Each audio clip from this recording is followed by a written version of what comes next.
that Verstappen did on the slopes, which was actually badass. We both agreed. I tweeted this the other day. We all agreed. Kitzbühel is the ski hill, the ski resort, I guess, that they were, the mountain that they were driving the F1 car on. Yeah. I hashtagged it. Look, hashtag hashtag Kitzbühel. Yeah.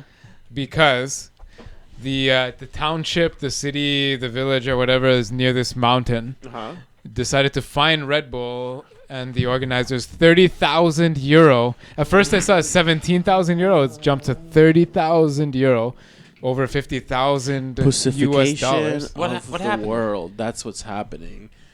Basically, the fine is for not getting a permit for driving the car in the wilderness, in the wild, I guess, because it could damage the wildness. Yeah, there's a lot of wildlife up there. Oh yeah, look at because they put chains on the tires. The reporter in his natural environment. Right. I see a bunch of snow squirrels being run over. Right. So basically a $50,000 US permit from the local officials for not getting the proper permit. Meanwhile, in that photograph, there's all kinds of people standing there with paint on the snow. They painted the snow red for this. This is where they practice ski racing, I guess, for the Austrian Olympics team, I guess, like the Super G and stuff, where you go like 100 kilometers an hour on skis and snowboards. Yeah. They painted the snow, and they're worried about like some chains kicking up snow that falls from the sky on its own by God, the power of God. It snows. Water freezes in the atmosphere and falls down to the mountains. No, but that's the wilderness, man. That is the wilderness. Meanwhile, there's all like 4,000 people there watching. You know what happened? A bunch of guys with gray hair and suits sat around the table and they were like, "We need more money. We gotta get more. How can we get more money from these guys?" Right. So Kitzbühel, the director Michael Berger, that's his name, that's the guy you have to be mad at, said that no permission was sought, and Red Bull said we mitigated all the environmental disaster we could have. Almost 4,000 people came.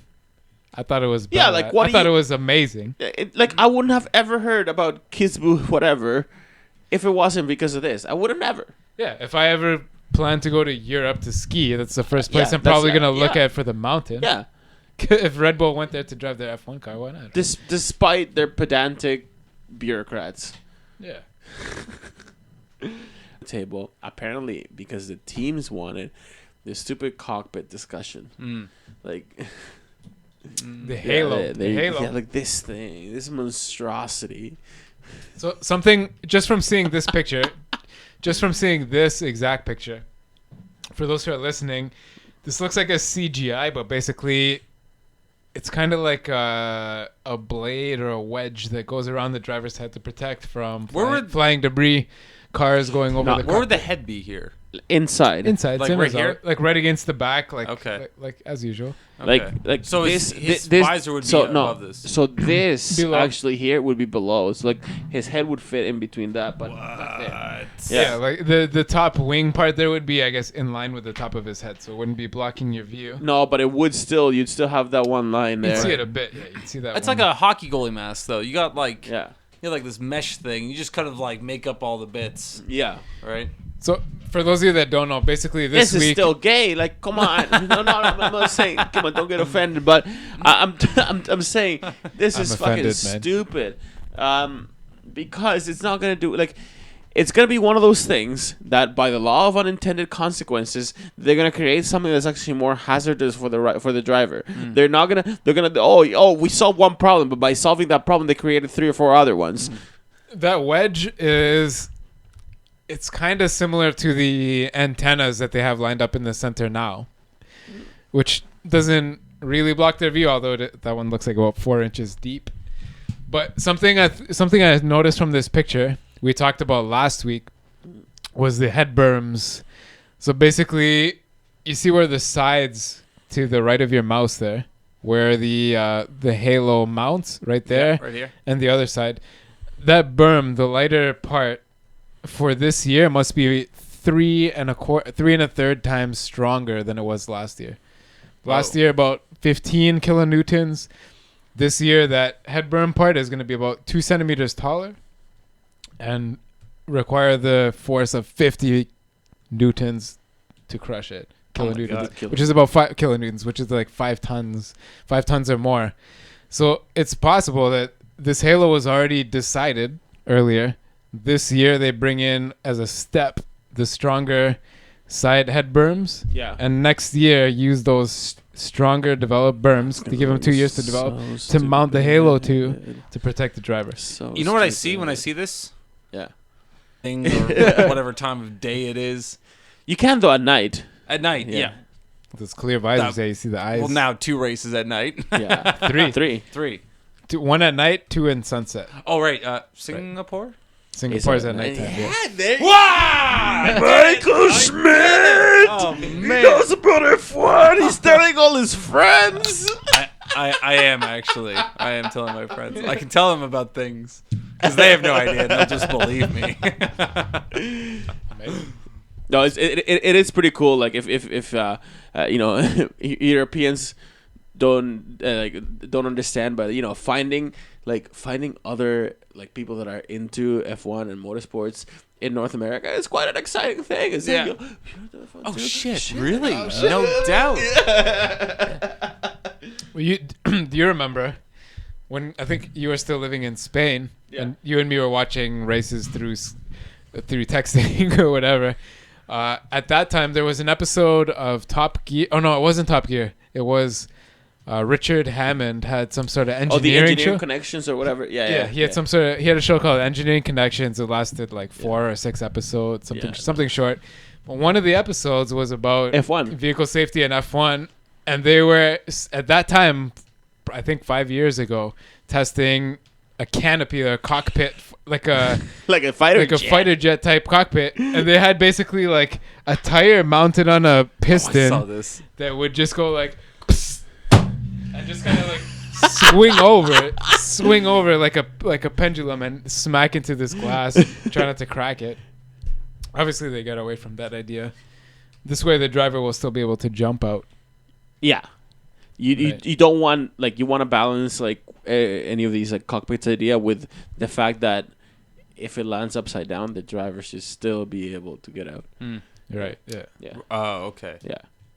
But if it was upside down, with a fighter jet configuration, it would be a lot harder, presumably. But at one point when they really wanted to expand this idea and actually get into it, they were talking about this full canopy, glass canopy, like a fighter jet. Like a fighter jet. I like that idea. But it somehow make a system sort of when you pull the ejector on is that what you're talking about? No, it was supposed to be an automatic thing like airbags. You know how when airbags detect the crash, this thing was supposed to be so that whenever it detected the crash, it actually activated explosives to eject the canopy right off with enough force that if the car landed upside down, it would actually be so much that it would either put the car right side up or you know what I mean, something so ridiculous that they were at no point even considering, are we thinking of actually putting explosives around the driver? You know what I mean? If you've ever seen a fighter jet eject, they pull that thing behind the head and some sort of pneumatic, hydraulic, or explosive charge goes off and ejects the canopy back, but at 1,500 kilometers an hour. And then your seat has a rocket booster attached to it, and you kind of eject from the plane. That's pull your parachute and escape to safety. The idea is cool, but if you leave these gray-haired men in a room for long enough with enough snacks, they'll come up with stupid shit snacks. Can we segue to the torture chamber? Yeah, let's do it. Because I think Nico Rosberg might have enough neck strength to get himself out of a upside down car. No, this is not it. This is not it. Was it this one? No, it would be the other YouTube. Yeah, the other YouTube one. Yeah. This guy right here. Let's get some sound though. Let's hear this. And we're gonna do that because we're commenting on this right now. Oh, can I have some? Yeah. Yeah. As long as we this might not. You might have also opened. You might have opened the wrong link 2 times. I believe you did. Sorry, not the wrong link, but the same link twice. What? No, this is a different one. Oh, it's not. No, it's not. It's the same. It's the same. You only open what you highlight. It's highlight. You can You just fast forward that 10 minutes and 38 seconds in that same video. This is on the Mercedes AMG Petronas YouTube channel. Right there. Yeah. So there's some chick talking right now. Why does she talk about?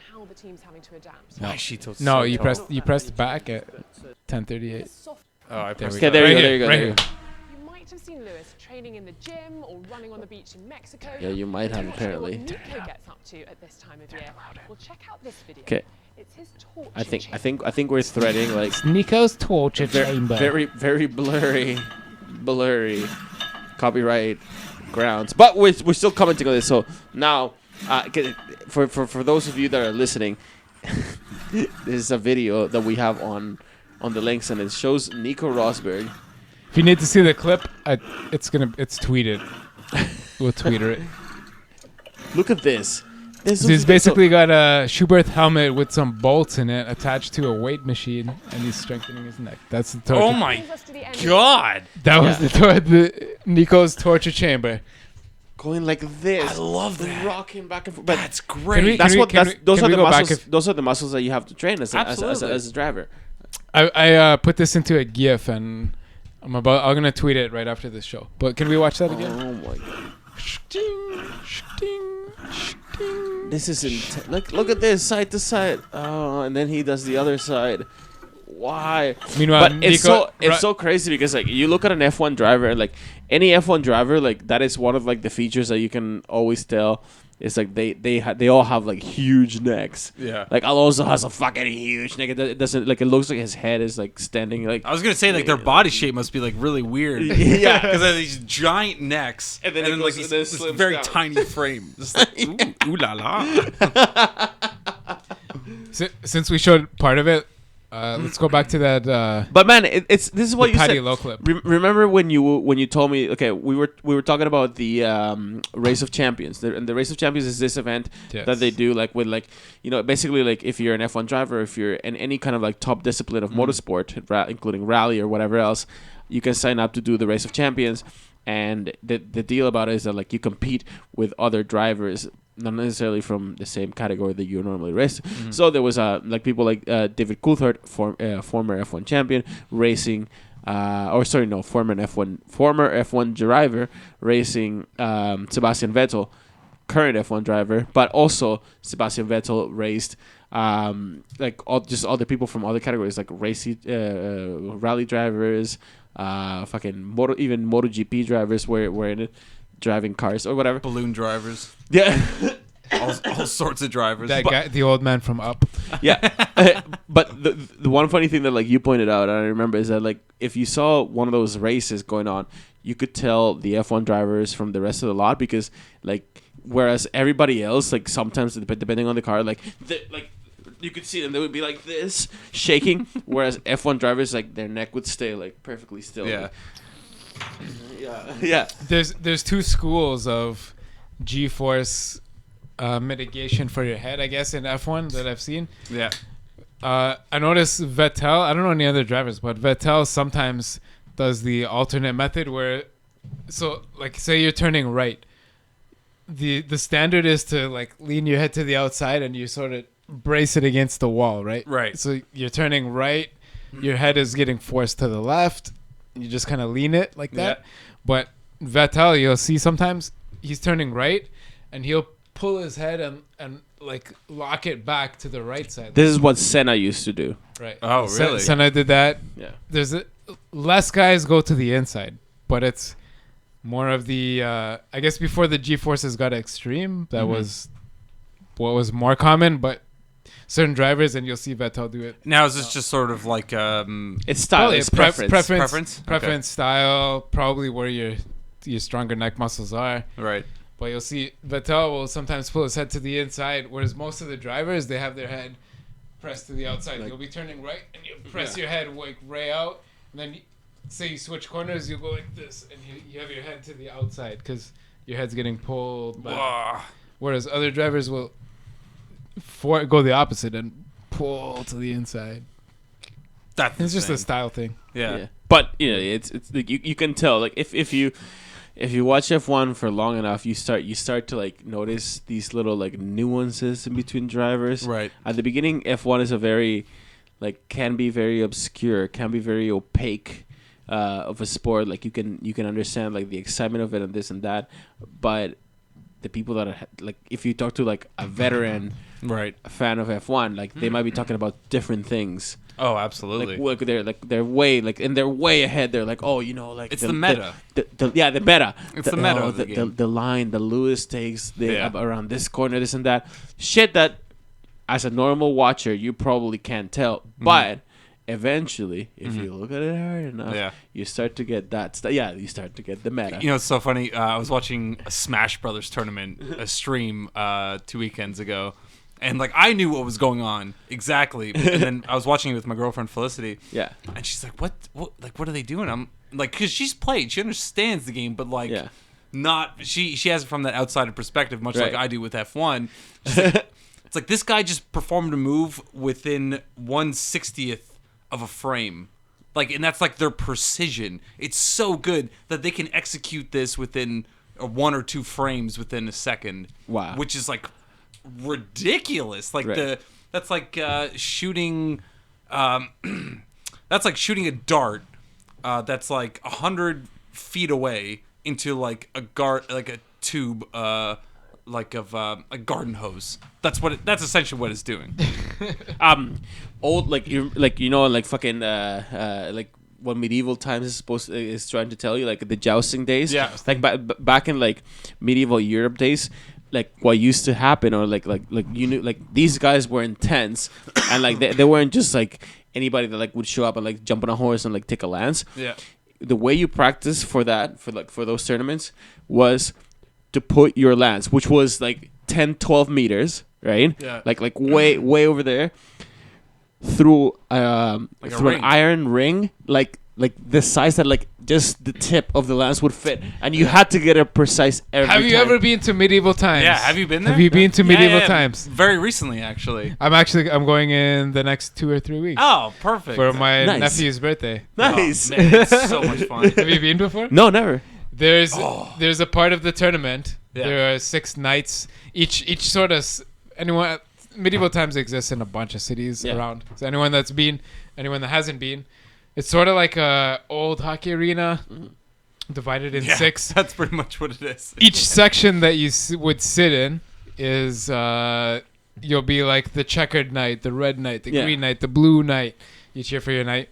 One of the games they play through the night, it's a medieval dinner and tournament. Yeah. Where I think the outcome is different every day. They actually compete. Oh yeah, it changes all the time. Yeah. Whoever wins. One of the events is that they bring down this thing of rings, like 3 rings deep, and they have to see who can collect the most rings on 2 passes. It's insane. My friends and I want to go in the summer. Nice. Oh yeah, we want to go in the summer, but like dress as peasants and just like get like wasted off of mead. The last time I went was 8 or 9 years ago. But oh man, I'm going again in the next 2 or 3 weeks. I want to check it out. Are you go with some like adults? And I'm going with my whole family's going. Okay. For my nephew is turning. Have a few drinks beforehand. So we're taking him. Because it was very clear that I went with my family last time, and like we just got hammered, but we were the top cheerers. We're just like, yeah, red knight, let's go, blue knight, give me a rose, give me a rose. Yeah. And we were talking shit the entire time. That's hilarious. And we had like the front row. It was great. Let's play this low clip. This Paddy low clip is actually from, before you play it, the same clip as the torture chamber clip. And this week there's been a bunch of articles alleging that Paddy Lowe's been talking stuff about how loud these engines are going to be this year. Okay. This is the source. Okay. We're a few seconds back here. We're about 20 seconds behind. But So some of them are quite significant. The first one concerns safety. Courtesy of the Mercedes-AMG Petronas YouTube channel. Headrest. And this area here is called the side protection area. That's been raised by 20 millimeters. So 2 centimeters. Of your thumb. But also, more significantly, the load test which is applied, which makes sure we build it to a certain strength, has been increased from 15 to 50 kilonewtons. Okay, this is what you said before. 15 to 50, very significant. I can't connect to mine. Oh, I'm okay with it being done, I guess. Oh wait, no. It's showing now. We're back. Apologies, technical difficulty. The internet. Oh no, I think, Jesus Christ, all of this has been recorded. Anyway, guys, yeah. Oh, We're back. So sorry about that. We had some technical difficulties, but we're good now. So we were talking about Patty Lowe. Patty Lowe is basically like explaining how it's meant to take 5 freaking tons of force to the side. That's not what we were trying to show, though. What we were trying to show was Patty Lowe saying the sound has portrayed an significant increase by ducting the overpressure from the turbo to a separate exhaust. That was the point that I was trying to make. It is understood that we're going to Montreal this year, right? We are. Right? That's yes. Yeah. We are going. So I'm going. Yeah, no. So I'm going. Wait, are you going? I'm going. Yeah, I'm going. You're going? Are you going? You're going? I think we are going. Okay, We're going. We will be there. Possibly 2 times. So we will be able to tell, like, with our own friggin' earbuds, but that was right. It'll, like, will it actually make a difference? To me, the sound, like, that's the thing. To me, the sound didn't make that much of a difference. It was, like, yeah, it was cool before when it was super loud, but to me, it doesn't take away from the sport that it's not as loud anymore. Yeah, to me, no, that's a bullshit reason. It doesn't. Yeah. It's loud enough. It sounds badass as fuck. But hey, yeah, whatever. They're still going over 300. If it can sound more badass, I'm down for that too. Of course, yeah. Of course. Yeah. If it can sound, not necessarily a rise in decibels. You know what I mean? But it may be in full bodied, whereas they were medium bodied before. Right. That's what I've been saying all year. I don't believe it'll be that much louder, but I think it'll be that much more distinct. At least the blow off sound. Can we look finally at those red tires? Ridiculous red tires. Okay. I think they're pretty cute. If you look in the same photo, the right tire is not red. Oh, yeah. What the fuck? This was some kind of photographic opportunity for charity. But Pirelli. Okay. Well, why not? This was clearly in the Bridgestone years. So this would have been like prior to 2007 or something like that. Right. But... Or 2007 and prior. Or 2009 and prior. Whatever. Yeah, and they're grooved. So is this just a photo op? Yeah, it was a photo op. It was for charity. But I just came across this. Make it relevant, please. Since Pirelli has these 5 colors. Purple banded tires, red banded tires, orange banded tires. Why not make it? Why not make the rubber purple? Why not make the purple red, orange, yellow, green, blue? Because there is a reason why the rubber is black. It's because it has to have a certain amount of carbon in it. Yeah, I know. I didn't know that. But it's so badass, though. Look how cool it looks. No. You know how cool that is? It's as cool as the kid that in elementary school had that bike with the stupid white tires. Like, actually, it never fucking mattered. Nobody was any more cool, only for like a day. BMX. I used to have a wicked BMX bike when I was like 12 or 13. It was a white BMX bike. With white tires? I didn't have white tires. But I had one of those back tires that was like meant to be half bald with traction on the sides for if you turned really hard. Oh, yeah. But you could go fast if you're in a straight line. Yeah. Oh, that bike kicked ass. It was so good. Aside from that, Massa pees his pants. Felipe Massa pees his pants. He did tell. Like, this is something we talked about last week, but it actually didn't make the final cut. But this is all I really have to say this week. Apparently, Felipe Massa he waits. He's got some sort of a code of conduct. Like he doesn't pee his pants until there's a safety car. That's what he told Adam Cooper. You know, look on Adam Cooper's Twitter. Felipe Massa told him fans at the NEC, it's impossible to pee when you're driving flat out because you got the fever. Yeah, obviously. So he waits for a safety car. Hashtag too much info. That's a lot of concentrating. I understand why he would wait for a safety car. Yeah. I've peed in a car before, and it was already kind of difficult. I've never peed in a cyclotron, you know, like one of those G gravity-inducing machines. Oh, yeah. I've never done that. That seems ridiculous. Yeah. I've been in the Gravitron at the exhibition and the carnival, you know, where you stick to the wall. Yeah. The floor falls out and you stick to the wall. And you can walk on the wall. It was pretty cool. Never peed in there, though. It must be like akin to like being in an F1 car. Yeah, it's probably very similar.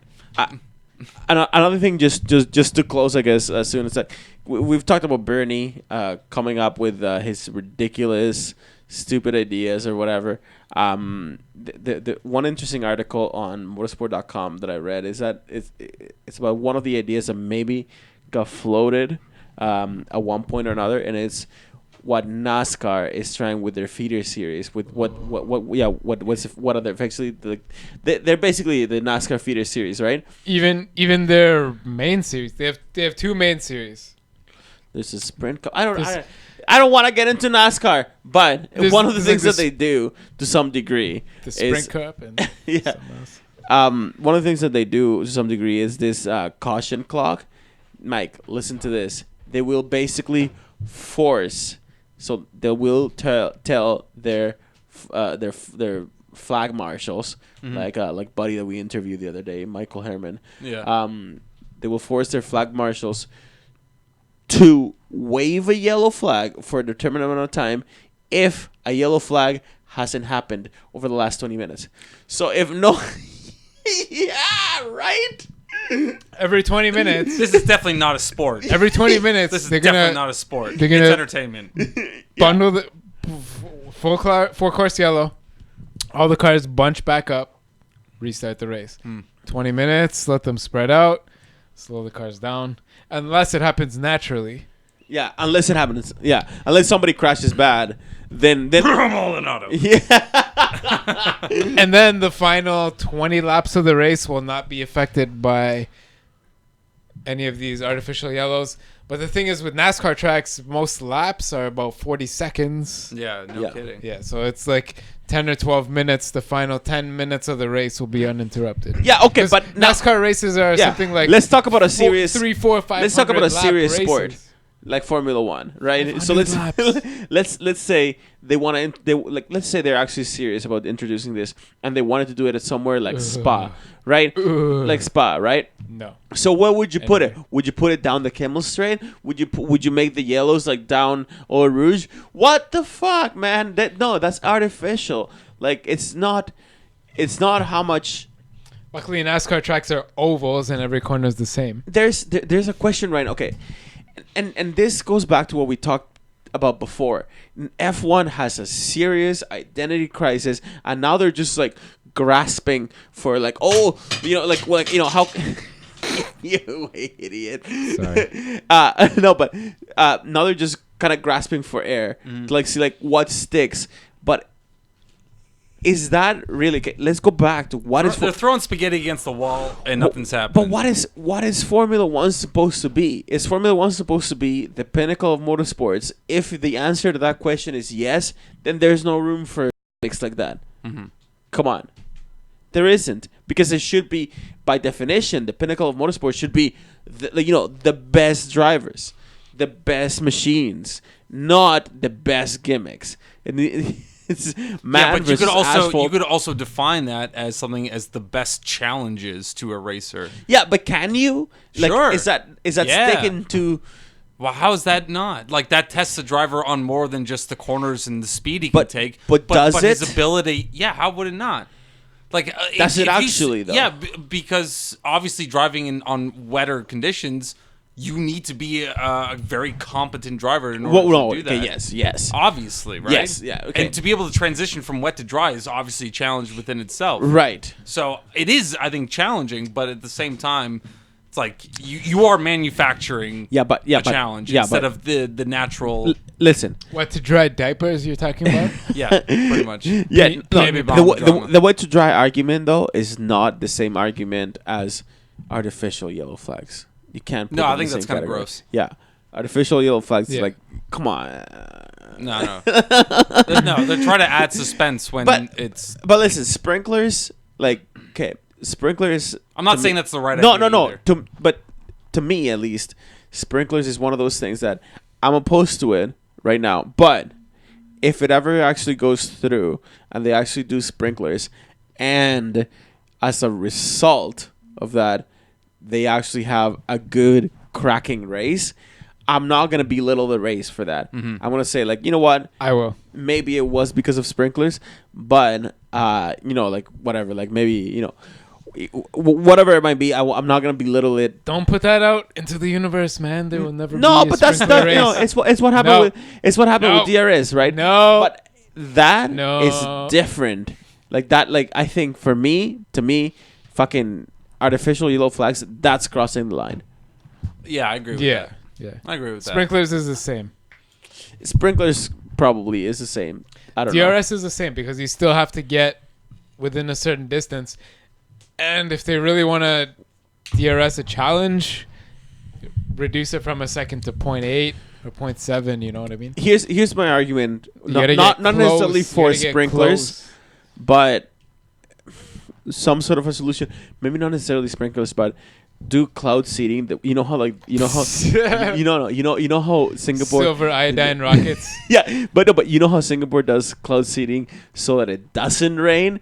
Do cloud seeding so that it does rain. Like, come on, man. I'm sure. Remember, they wanted it to rain. Remember the last race, the pollution from the Indonesian. No, they wanted it to rain outside of the city, around the edge of the. Yeah, no. Make it rain on the track and.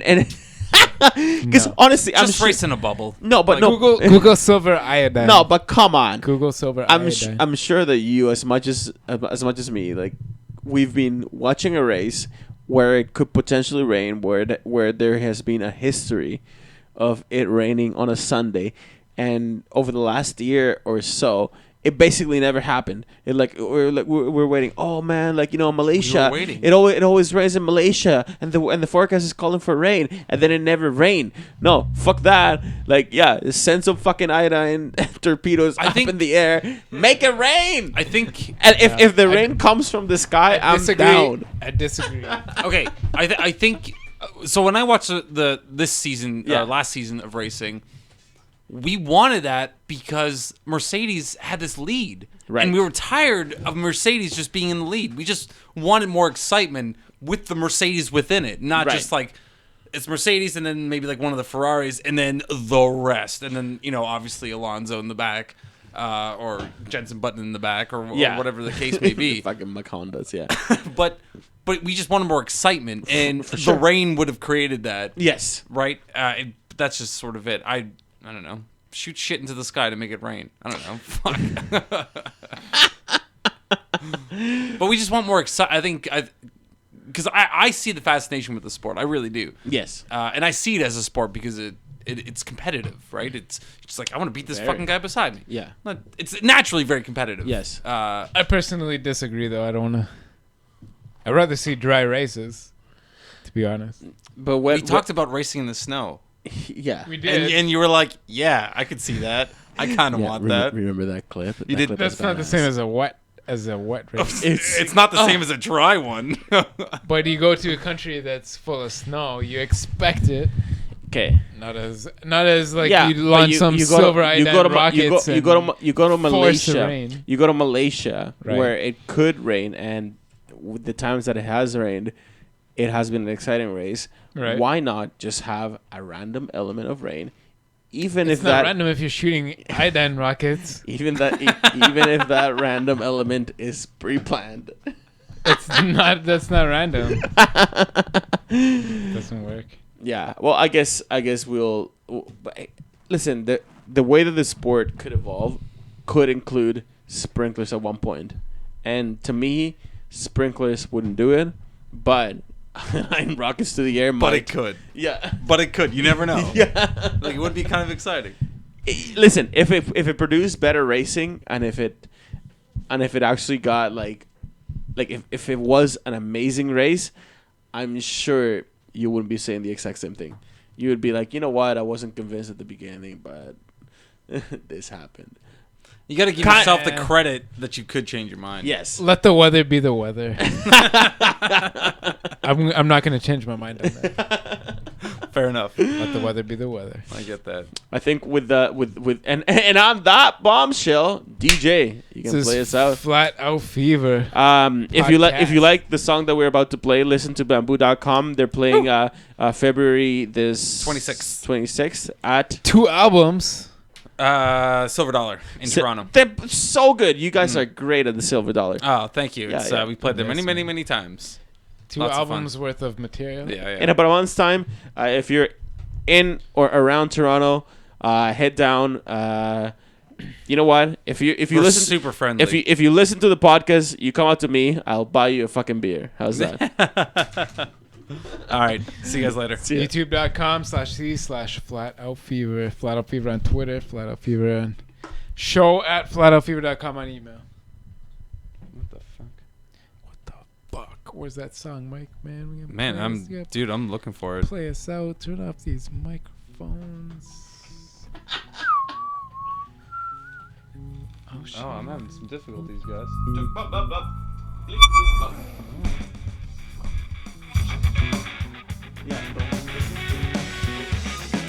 Oh my god.